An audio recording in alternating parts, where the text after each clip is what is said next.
এমনি তো সারা রাত্রি লকআপে কিভাবে কাটিয়েছে ভগবানই জানে। কাকুমণি আর দেরি করো না, প্লিজ চলো, এসো এসো। হোয়াট? আরে কি হলো, কি চিৎকার করছিস কেন? বাবা তুই ফোনে কিছু একটা দেখে রিয়াক্ট করলি মনে? আসলে বড় ভাই। আরে কি আমতা আমতা করছিস, কি হয়েছে বল না। হ্যাঁ মানে কিভাবে বলবো আমি। কই দেখি আমাকে। এক মিনিট, কি লুকাচ্ছিস রে?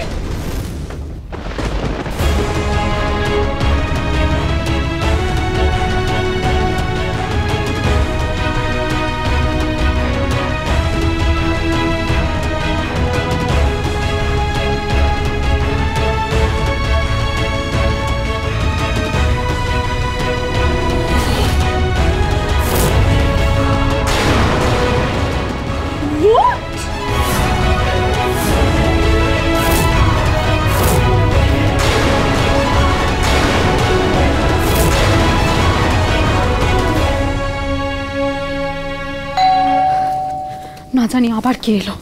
ধুর বাবা, এই হয়েছে এক জ্বালা, সকাল থেকে এই চলছে। ও মা তুই? এই দাঁড়া দাঁড়া দাঁড়া, কাল থেকে তোকে ফোন করছি, ফোনটা ধরছিস না কেন? হ্যাঁ, চিন্তায় চিন্তায় আমার মাথা খারাপ হয়ে যাচ্ছে। এত ঝামেলার মধ্যে জানতাম, আমি জানতাম ঝামেলা হয়েছে না ওই বাড়িতে। না না না না না, আগে তুমি বলো তো, তুমি এত করে প্যানিক করছো?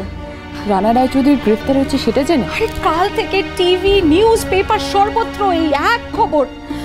আমাদের বাড়িতেই কত ফোন এসছে, আর না জানি ওই বাড়িতে কি কাণ্ড কারখানা হচ্ছে। হেই দেখো, ঝামেলার কথা কি বলছিলি তুই? সত্যি করে বল, আমার কাছে লুকোবি না কিচ্ছু। না না না না, ঝামেলা আবার কি? তুমি তো টিভিতে দেখেছো। এই মেয়ে যদি এই বাড়িতে থাকে তাহলে আমি এই মেয়ের সাথে এক হাঁড়িতে ভাত খেতে পারবো না। মা, তুমি এই কাজটা করার শিক্ষা দাওনি। তার চেয়ে ভালো আমি আর বেগম আলাদা খাবো। কি রে, চুপ করে আছিস কেন? বলবি তো কি হয়েছে ওই বাড়িতে। কিচ্ছু হয়নি মা, তুমি তো জানো ওই ঘরে সবাই আমার উপর একটু রেগে আছে। সেটাই তো স্বাভাবিক, কারণ ওরা এখনো রানা রায়চৌধুরীর আসল রূপটা দেখতে পায়নি। কিন্তু তুমি দেখো, খুব তাড়াতাড়ি সবটা ঠিক হয়ে যাবে। তুমি আর চিন্তা করো না, সবটা ঠিক হয়ে যাবে মানে? সুচরিতা বলছি, আমার মানি। বাবা মাম, তুই কখন এলি? তোমার শরীর ঠিক আছে তো? দেখে কি মনে হচ্ছে? ফিট। আরে বাবা, ফিট তো থাকতেই হবে, না হলে নিজের চোখে আমার রায়বাগিনী মেয়ের লড়াইটা আমি দেখবো কি করে বলতো? দেখো সুচরিতা, দেখো খামোখা তুমি তোমার মেয়েকে নিয়ে টেনশন করছিলে। দেখো তো কি সুন্দর স্টেডি।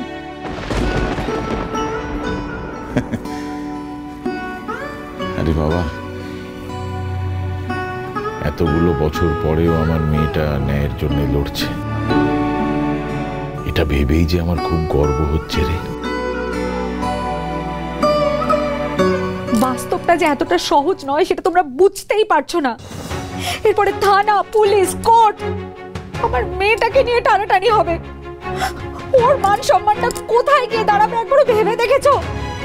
সবার সামনে এইসব কথা নিয়ে। এই দেখো, আবার কান্নাকাটি শুরু করলো।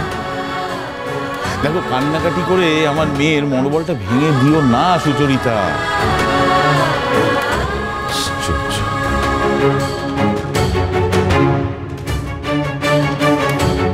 হ্যাঁ রে মাম, পারবি না? মাথা উঁচু করে বুক চিপিয়ে লড়াইটা লড়তে পারবি না? শক্ত থাকতে পারবি না? কেন পারবো না বাবা? আমার সঙ্গে তো আবির আছে, আমার ভয় কিসে?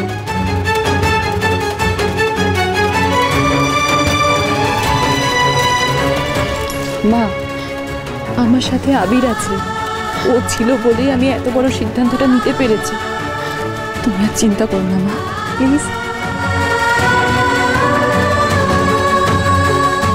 তোর মুখ তো শুকনো লাগছে কেন রে পেখম? এসব রান্নার জিনিসপত্র কেন এনেছো তুমি? আরে খিদে পেলে তো খেতে হবে, আর তাছাড়া বাড়িতে তো আর আমাদের খাওয়া দাওয়া জুটবে না। সত্যি করে বল, আমার কাছে কিছু লুকোচ্ছিস না তো?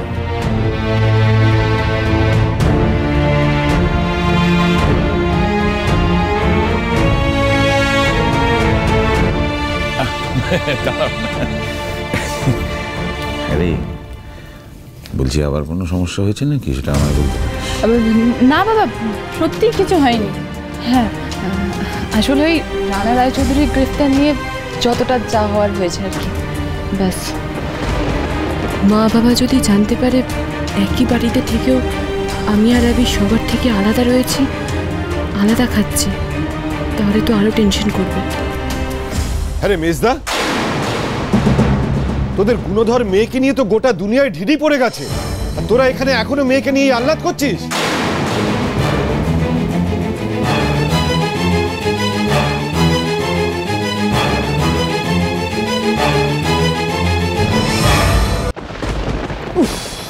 আরে বাবা, কি হয়েছে আমাকে একটু খুলে বলবি? শ্যাম, কি হয়েছে আমাকে বলতো। বাবা, আসলে রন্দার গ্রেফতার হওয়ার ঘটনাটা ছড়িয়ে পড়ার পর সোশ্যাল মিডিয়াতে আরেকটা ঘটনা ছড়িয়ে পড়েছে। আরেকটা ঘটনা মানে? পোকার মতো দাঁড়িয়ে থাকিস না, বল কি হয়েছে? রন্দার এগেনস্টে ব্যাঙ্গালোরের একটা মেয়ে অনেক কিছু লিখেছে। তখন থেকে শুধু ভনিতা করে যাচ্ছিস। কি লিখেছে বল, কি লিখেছে না কি সেটা বলবি তো? এসব কি বলছে? হ্যাঁ, কি লেখা আছে এখানে? বল আমাকে। কি রে স্যার, কি লেখা আছে ওখানে? আমাকে খুলে বল। হ্যাঁ, কি হলো? বড় মা, ওই মেয়েটা রন্দার এগেনস্টে অ্যালিগেশন এনেছে যে যে রন্দা নাকি ওই মেয়েটার সাথেও ওই ওই একই ঘটনা ঘটিয়েছিল। কি বলছিস, ভেবেচিন্তে বলছিস তো? ভর্তা ভাই, যা লেখা আছে আমি তো সেটাই বলছি। ইনফ্যাক্ট মেয়েটা তো এটাও লিখেছে যে মেয়েটা নাকি রন্দার এগেনস্টে পুলিশে কমপ্লেন পর্যন্ত করেছে, ঠিক যেমন আমাদের বৌমনি করেছে। কিন্তু রন্দা নাকি নিজের ইনফ্লুয়েন্স খাটিয়ে সবটা ধামাচাপা দিয়ে। তুই বুঝতে পারছিস তুই কি বলছিস? দেখতে পাচ্ছিস না তোদের ভর্তি ভাইয়ের কি অবস্থা? হ্যাঁ বড় মা, আমি তো একটা কথা বানিয়ে বলছি না। মেয়েটা তো এটাও লিখেছে যে রন্ডের কঠিন শাস্তি হওয়া দরকার। হ্যাঁ, এখানে তো এসবই লেখা আছে মা। আরও লিখেছে যে রন রে is an evil man and I want justice.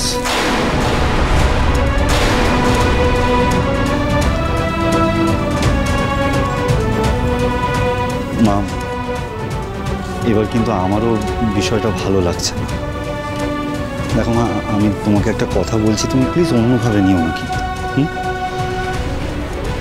আমরা একটা ঘটনাকে নানান অজুহাতে মিথ্যে বলতেই পারি, কিন্তু একটা মানুষের বিরুদ্ধে যদি একই অভিযোগ বারবার ওঠে না, তাহলে তো সেটা চিন্তার বিষয়, তাই না? বলো। কিন্তু কে এই মেয়েটা, যাকে আমরা চিনি না, জানি না, তার কথায় কি করে আমরা বিশ্বাস করতে পারি? মা মা, একটু ভেবে দেখো, কোনো মেয়ে কি অকারণে নিজেকে জড়িয়ে এই সমস্ত কথা বলতে পারে বলো তো? আচ্ছা মা, আমরাই অকারণে পেখমকে দোষারোপ করছি না তো? একটু ভেবে দেখো না, পেখম হয়তো সত্যি কথাই বলছে।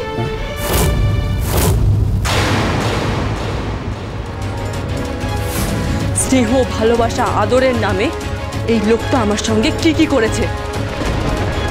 ছোট বয়সের পেখম কাউকে কিছু বলতে পারেনি, শুধু ঘুমড়ে কেঁদেছে। তোমার রন বেগ একজন মা, আপনি তো মেয়ে, আপনি তো বুঝবেন। নিজের সম্পর্কে এরকম একটা সত্যি একটা মেয়ে বিনা কারণে সবার সামনে পালিয়ে বলতে পারে না। কোথায় যাচ্ছিস মা? রনের কাছে। আমার কথা শোন, যাস না। আরে বাবা, 5টা মিনিট সময় দে। আর অপেক্ষা করা যাবে না কাকুমণি। শ্রী, আমার কথাটা শোন। শ্রী,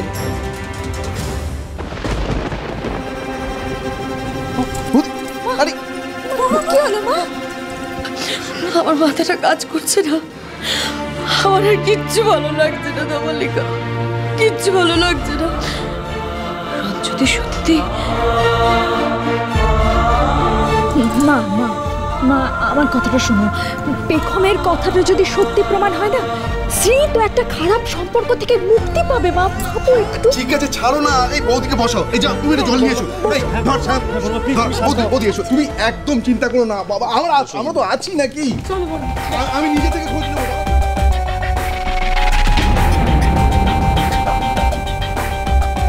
এবার তো সবটা ওই পেখমের দিকে ঘুরে যাবে মনে হচ্ছে। কাকুটা সত্যি এরকম দুশ্চরিত্র? তোরা সেদিন ওইভাবে অপমান করে বের করে দেওয়ার পরেও বারবার কেন এ বাড়িতে ফিরে আসিস? কি চাই তোদের? তোর মেয়ে যা কাণ্ড করেছে তাতে তো নিজেদের বাড়িতেই টিকতে পারছি না আমরা। বেরোলে লোকজন এখনো হাজারটা প্রশ্ন করে যাচ্ছে, তোরা চোখ বন্ধ করে আছিস বুঝতে পেরেছি, কিন্তু আমরা তো আর পাচ্ছি না। দেখ মেজদা, যা হবার তা হয়ে গেছে। আর সময় নষ্ট না করে, জিনিসটাকে না বাড়িয়ে পেখমকে একটু বোঝা, যাতে ও রানার এগেনস্টে যে কেসটা করেছে যেন তুলে নেয়। কখনো না।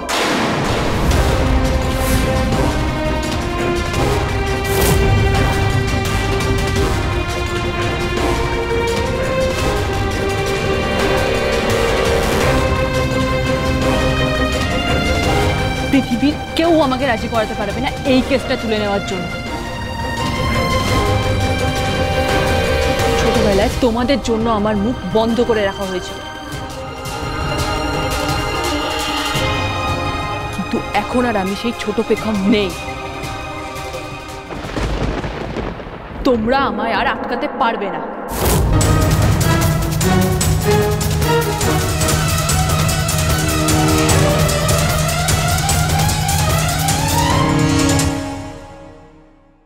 আমি পেখম, আপনার কাছে একটা সাহায্য চাইতে ফোন করেছি। রন রের ব্যাপারে কথা বলার জন্য ফোন করেছেন তো? আমি আপনার মনের অবস্থাটা বুঝতে পারছি। আমিও একইভাবে এত বছর সফর করে এসেছি। লড়াইটা না আমিও করতে চেয়েছিলাম, কিন্তু পারিনি। আর রন রের শাস্তি হোক সেটা আমিও চাই, আর সেটার জন্য যা যা করতে হয় আমি করতে রাজি।